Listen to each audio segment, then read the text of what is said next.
प्रभु यीशु मसीह के मधुर और सामर्थ्य नाम में आपको जय मसीह की। डेली बाइबल संदेश में आपका हार्दिक स्वागत है। आज 23 मार्च है और परमेश्वर को धन्यवाद कि उसने हमें फिर से एक नया दिन दिया है, एक नया सवेरा दिया है, ताकि हम अपने जीवन के चाल चलन, सोच विचार और आचरण के द्वारा उस परमेश्वर को महिमा दें जिसने हमें ये आज की जिंदगी दी है। हमारे जीवन का परम कर्तव्य ये है कि हम जहाँ भी जाएं, जो कुछ भी करें, हमारे नाम से प्रभु का नाम ऊंचा हो। और हम इसीलिए बचाए गए हैं, इसीलिए हमें नया जन्म दिया गया है, इसीलिए हम परमेश्वर की संतान हैं। बहुत बहुत धन्यवाद कि आपने अपना कीमती वक्त निकाला कि आप इस बाइबल संदेश को सुन सकें। कृपया अंत तक जरूर सुनिएगा। और मैं जानता हूं आज के इस मनन के द्वारा, संदेश के द्वारा परमेश्वर आपके दिलों से जरूर बातचीत करेंगे। आइए हम अपनी बाइबल को खोलेंगे। दूसरा तीमुथियुस की किताब 2 अध्याय। कल हमने 13 तक पढ़ा था, आज हम 14वीं आयत से आगे पढ़ेंगे। यदि आपके पास अपनी बाइबल हो तो कृपया हमारे साथ अपने बाइबल को खोलिएगा और हमारे साथ पढ़िएगा। यहाँ पर लिखा है, इन बातों की सुधि उन्हें दिला और प्रभु के सामने चिता दे कि शब्दों पर तर्क वितर्क ना किया करें, जिनसे कुछ लाभ नहीं होता, वरन सुनने वाले बिगड़ जाते हैं। पौलुस तीमुथियुस को ये चेतावनी दे रहा है, आज्ञा दे रहा है कि तू अपने चर्च के कलीसिया के लोगों से बातचीत कर और उन्हें समझा कि कभी भी उन लोगों से जो परमेश्वर के वचन को नहीं मानते या परमेश्वर के वचन का विरोध करते हैं, उनसे कभी भी बहसबाजी ना करें, उनसे तर्क वितर्क ना करें, क्योंकि इससे कुछ भी लाभ नहीं होता, बल्कि सुनने वाले और नाराज होकर जाते हैं। हमें उनके धर्म या मजहब या उनके देवी देवताओं के बारे में कुछ नहीं बोलना चाहिए, बल्कि हमें केवल अपने परमेश्वर के वचन पर विश्वास रखकर दृढ़ता के साथ परमेश्वर के वचन को सुनाइए।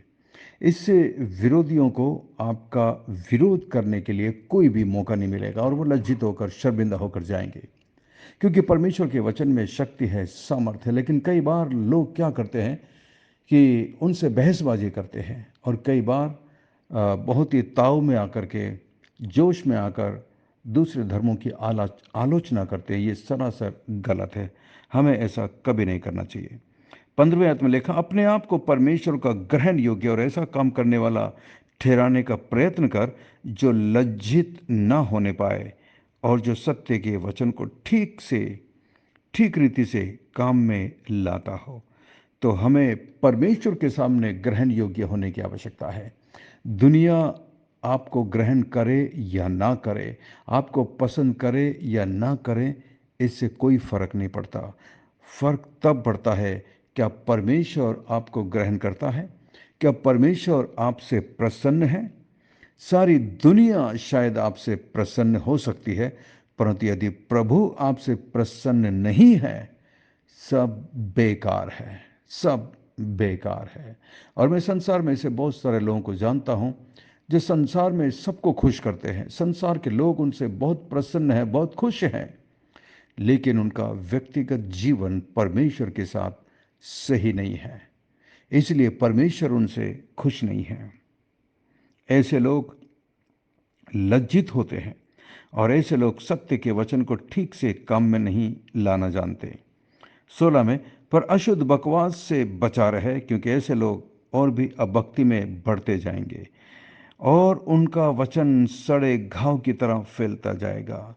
ऐसे कई लोग हैं जो परमेश्वर के नाम से और यीशु मसीह के नाम से प्रचारक बोलकर निकले हैं, लेकिन परमेश्वर के वचन का उन्हें ज्ञान नहीं है। ऐसे लोग झूठी शिक्षा को फैलाते हैं, बस इधर उधर से देख लेते हैं, कभी सोशल मीडिया से, कभी वीडियो से इधर उधर से देख लेते हैं, किसी मीटिंग में चले जाते हैं, वहाँ से जो कुछ सुन लिया, जो कुछ देख लिया, बस वही आकर के खुद भी रटना शुरू करते हैं। परखते नहीं हैं कि परमेश्वर के वचन की सच्चाई क्या है। ऐसे लोग झूठी शिक्षा को फैलाते हैं। ऐसे लोगों का वचन सड़े घाव की तरह फैलता जाता है। आपने देखा, जिस घाव को कभी आप मरहम पट्टी नहीं करते, ठीक नहीं करते, वो घाव और भी ज़्यादा बढ़ता जाता है, वो घाव और भी ज़्यादा फैलता जाता है और आगे चलकर कैंसर का रूप लेता है और इंसान की जान ले लेता है। झूठी शिक्षा भी यही करता है। सुनने में तो बड़ा अच्छा लगता है, बाहर से आपको बहुत खुश करेगा, परंतु अंदर आपके दिल को परिवर्तन करने की उनमें शक्ति नहीं, सामर्थ्य नहीं। आगे देखिए, लिखा है 19 में, तो भी परमेश्वर की पक्की नींव बनी रहती है और उस पर यह छाप लगी है, प्रभु अपनों को पहचानता है और जो कोई प्रभु का नाम लेता है वो अधर्म से बचा रहे। जो कोई प्रभु का नाम लेता है, अपने आप को क्रिश्चियन या मसीह बोलता है, वो अधर्म से बचा रहे, अधर्म से दूर रहे। 20 में लिखा है, बड़े घर में न केवल सोने चांदी ही के, पर काठ और मिट्टी के बर्तन भी होते हैं, कोई कोई आदर और कोई कोई अनादर के लिए। यदि कोई अपने आप को इनसे शुद्ध करेगा, किन से? ऊपर वाली बातें, अशुद्ध बकवास, अशुद्ध बातें और सत्य से जो लोग भटके हुए हैं और गलत वचन को इस्तेमाल करते हैं, परमेश्वर के वचन पर बने नहीं रहते, ऐसे लोग लज्जा का काम करते हैं। ऐसे लोग ऐसे लोग कभी भी आदर प्राप्त नहीं कर सकते। यदि कोई अपने आप को इनसे शुद्ध करेगा, ऊपर वाली चीज़ों से अपने आप को अलग रखेगा, तो वो आदर का बर्तन और पवित्र ठहरेगा और स्वामी के काम आएगा और हर भले काम के लिए तैयार होगा। आपके घर में भी अलग अलग प्रकार के बर्तन होते हैं, परंतु बर्तन, आप उसी बर्तन को यूज़ करते हैं, इस्तेमाल करते हैं जो बर्तन साफ है। गंदे बर्तन को कोई भी इस्तेमाल नहीं करता, आप भी इस्तेमाल नहीं करेंगे। यदि कोई बर्तन गंदा पड़ा है, क्या आप उस बर्तन को इस्तेमाल करेंगे? कभी नहीं। उसी तरीके से हम भी, यदि हमारा जीवन अपवित्र होगा, हमारे जीवन में पाप होगा, हमारे जीवन में झूठ और गलत और बेईमानी होगी, याद रखिए, परमेश्वर ऐसे पात्र को अपनी महिमा के लिए कभी भी इस्तेमाल नहीं कर सकता, क्योंकि परमेश्वर पवित्र है। परमेश्वर महापवित्र परमेश्वर है और वो पाप से नफरत करता है। इसलिए परमेश्वर के सम्मुख में आने से पहले अपने आप को शुद्ध करिए, उसके लहू से धुलकर साफ हो जाइए, क्षमा मांगिए। यदि कोई ऐसी बात आपके जीवन में है जो परमेश्वर को नापसंद है, इसी वक्त क्षमा मांगिए, माफ़ी मांगिए, गिड़गिड़ाइए घुटनों पर आकर। परमेश्वर आपको जरूर माफ़ करेगा। और फिर जब आप परमेश्वर के लिए एक पवित्र पात्र बने रहेंगे, तो परमेश्वर आपको अपनी महिमा के लिए इस्तेमाल करेगा। आज ऐसे बहुत सारे लोग हैं जो अपने आप को मसीह कहते हैं, लेकिन वो परमेश्वर के लिए इस्तेमाल नहीं होते। उसका एक मुख्य कारण ये है कि जीवन में ऐसी बातें हैं जिनसे परमेश्वर नफरत करता है, जैसा कि अभी हमने ऊपर की बातों को पढ़ा था। तो हमें भी अपने जीवन को जांचना है और परखना है। और यहाँ पर साफ साफ लिखा हुआ है 22 में, जवानी की अभिलाषाओं से भाग, और जो शुद्ध मन से प्रभु का नाम लेते हैं उनके साथ धर्म और विश्वास और प्रेम और मेल मिलाप का पीछा कर। तो ये प्रत्येक मसीहों के लिए एक आज्ञा है। जवानी की अभिलाषाएं, शरीर की अभिलाषाएं, बुरी बुरी वासनाएं, बुरी बुरी बातें, विचार, गंदे दोस्त, गंदी संगति, ये आपको अनंत विनाश की ओर ले जा सकता है। हमें इन पापों से बचने की आवश्यकता, विशेषकर जवानी के पाप। अधिकतर जवानी का पाप क्या होता है? बेविचार, घमंड, लालच, धोखा। ये कई पाप हैं जिसे मनुष्य अपने जवानी की उम्र में करता है, क्योंकि उनके अंदर घमंड आ जाता है। वो सोचते हैं मैं ही सब कुछ हूँ, मेरे बिना कोई कुछ नहीं। और ऐसे पाप जब जीवन में आते हैं, वो जीवन सिर्फ बर्बादी के लिए होता है। इसलिए पौलुस कहता है कि जवानी की अभिलाषाओं से भाग। आपको भागने की आवश्यकता है। आपको बैठकर प्रार्थना करने की ज़रूरत नहीं है कि प्रभु मुझे इस पाप से बचाइए। अरे परमेश्वर तो बचाना चाहता है, परंतु आप क्या कर रहे हैं उसके लिए? कई जवान लोग पाप में जीवन जी रहे हैं और फिर प्रार्थना भी करते हैं कि प्रभु हमें इस पाप से बचाइए। यदि आप चाहते हैं कि आप किसी भी पर्टिकुलर पाप से बचें, तो आपको उसके लिए इनिशिएटिव लेना होगा, आपको उसके लिए मेहनत करने की आवश्यकता होगी, आपको भागना पड़ेगा। पुराने नियम में एक बहुत अच्छा एग्जाम्पल है यूसुफ। यूसुफ का जीवन पवित्र था, परमेश्वर से प्यार करता था, परमेश्वर का डर मानता था। परंतु जब एक स्त्री ने, पोतीपर की स्त्री ने उसे अपने साथ गलत काम करने के लिए खींचने की कोशिश की, उसको जब अपने पास आने के लिए उसके कपड़े को पकड़कर खींचा, तो कहानी में हम पढ़ते हैं यूसुफ अपना कपड़ा उसके हाथ में छोड़कर भागा। देखा, भागा, वो रुका नहीं। तो हमें मेहनत करने की आवश्यकता है। हम पाप से बचने के लिए कितनी मेहनत करते हैं या केवल प्रार्थना करते हैं? बिना परिश्रम के, बिना काम के प्रार्थना मुर्दा है, कोई फायदा नहीं। इसलिए पौलुस यहाँ पर तिमोथी से कहता है, जवानी की अभिलाषाओं से भाग, और जो कोई शुद्ध मन से प्रभु का नाम लेते हैं। जब आप परमेश्वर के लिए जीवन जिएंगे, परमेश्वर आपके जीवन में ऐसे लोगों को लाएगा जो परमेश्वर का डर मानते हैं, परमेश्वर से प्यार करते हैं। परंतु जब आप खुद परमेश्वर से प्यार नहीं करेंगे, पाप में जिएंगे, तो आपके चारों तरफ दोस्त और संगति भी ऐसे ही लोगों की होगी। परंतु जब आप बुराई से, पाप से भागेंगे, तब परमेश्वर आपके आसपास, आपके चारों तरफ, आपके जीवन में ऐसे लोगों को लाएगा जो प्रभु का सचमुच में डर मानते हैं।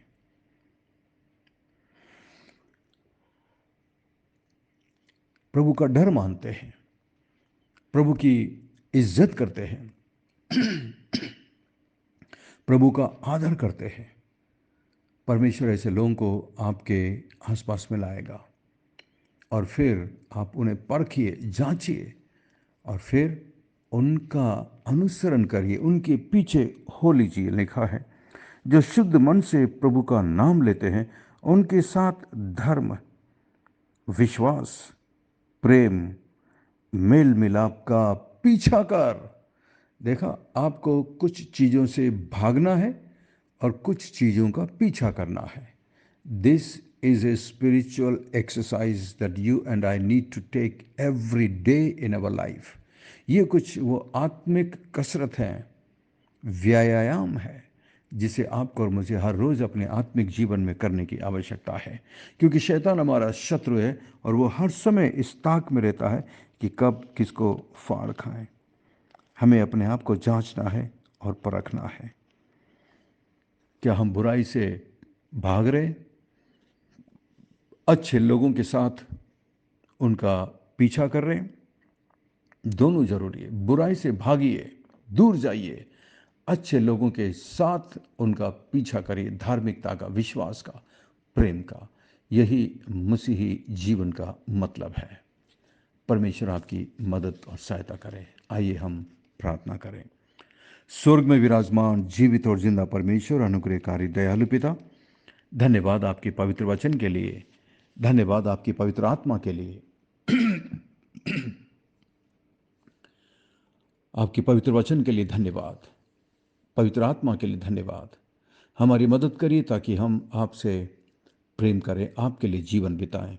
हर एक पाप और बुराई से बचकर एक पवित्र जीवन बिताने में मेरी मदद करिए प्रभु। इस वक्त जितने भी मेरे मसीह भाई और बहन इस बाइबल संदेश को सुन रहे हैं, प्रभु आप अपने पवित्र आत्मा के द्वारा हमारे दिलों से बात करिए। हमें आपकी आवाज को सुनने की आवश्यकता है। हमारी मदद करिए प्रभु, ताकि हम आपकी आवाज को सुनने के प्रति जागृत रहें। हमें माफ करना जब हम लापरवाही में जीवन जिए प्रभु। मैं इस ग्रुप में मौजूद मेरे प्रत्येक बहन भाई के लिए प्रार्थना करता हूँ, जिन्हें आपने इस बाइबल संदेश ग्रुप से जोड़ा है। प्रत्येक पर अपने हाथों को बढ़ाकर छू लीजिए प्रभु। उनकी आवश्यकताओं को अपने स्वर्गीय भंडार से पूरा करना, क्योंकि आपके पास कोई कमी नहीं है, मान परमेश्वर, किसी भी चीज़ की। और आप देने वाले परमेश्वर हैं। मैं प्रार्थना करता हूं प्रभु, इस वक्त विशेषकर शालू के लिए प्रार्थना करता हूं प्रभु, और उस बच्चे के लिए जिसे आपने उसे दिया है। आप उसे तंदुरुस्ती देना प्रभु जी, अपने हाथों को बढ़ाकर उन्हें छू लेना और अपने पंखों तले सुरक्षित रखना। प्रभु मैं प्रार्थना करता हूं बहरइज्जत के ब्रदर लोगों के लिए, उन पर भी अनुग्रह और दया करना। प्रार्थना करते हैं मान परमेश्वर आपकी दासी सिस्टर बीना के लिए प्रभु, जिन्होंने आपकी सेवकाई के लिए भेंट दी है। अपनी आशीष उन पर उंडेलना, अपनी प्रतिज्ञा को उन पर पूरा करना प्रभु। और मैं उन तमाम लोगों के लिए प्रार्थना करता हूं जो इस बाइबल संदेश की सेवकाई के लिए अपने भेंट और दशवांश को देते हैं। प्रत्येक पर अनुग्रह कर। मेरे चर्च के प्रत्येक विश्वासी को मैं आपके हाथ में देता हूं, विशेषकर जो नए लोग हमारे चर्च में आने लगे हैं प्रभु, उनको उनके विश्वास में बढ़ने में आप मदद करना प्रभु। आने वाले आराधनाओं के लिए मैं प्रार्थना करता हूँ। आने वाले संडे को प्रभु जी, जब हम पाम संडे मनाएंगे, आप अपने वचन के द्वारा हमारे दिल से बातचीत करना। और इसके बाद प्रभु गुड फ्राइडे की आराधना में आप आशीष देना प्रभु जी, ताकि हम आपके उस क्रूसीकरण को याद करके आपके नज़दीकी में आ सके। मैं प्रार्थना करता हूँ मान परमेश्वर ईस्टर संडे के लिए। मान परमेश्वर जितने भी लोग आते हैं वो प्रभु आपके संदेश को, आपकी आवाज़ को सुनकर जा सकें, पश्चाताप कर सकें और मन फिरा सकें।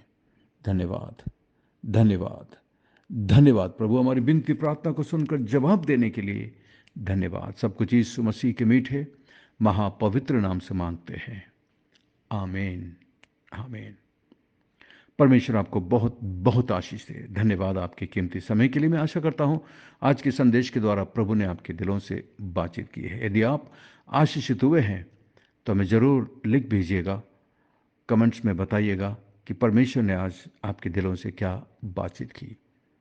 और यदि आप आशीषित हुए हैं तो आप इस संदेश को अपने दूसरे मसीह दोस्त, भाई बहन, मित्रों के साथ शेयर करिएगा, ताकि वो भी इस संदेश के द्वारा प्रभु के नज़दीक आ सके। और यदि आपने इस संदेश को पहली बार सुना है तो आप हमारे बाइबल संदेश ग्रुप में शामिल हो सकते हैं। हमारा नंबर है 9927464924। Pastor Mani Thomas, Emmanuel believers church, Agra.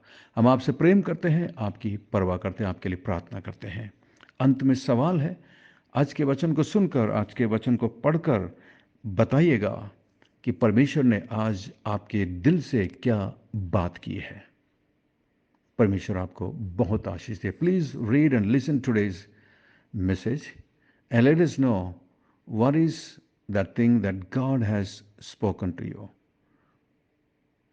And what you have learn from today's devotion. God bless you, we love you, have a great day and take care. अपना ख्याल रखिएगा।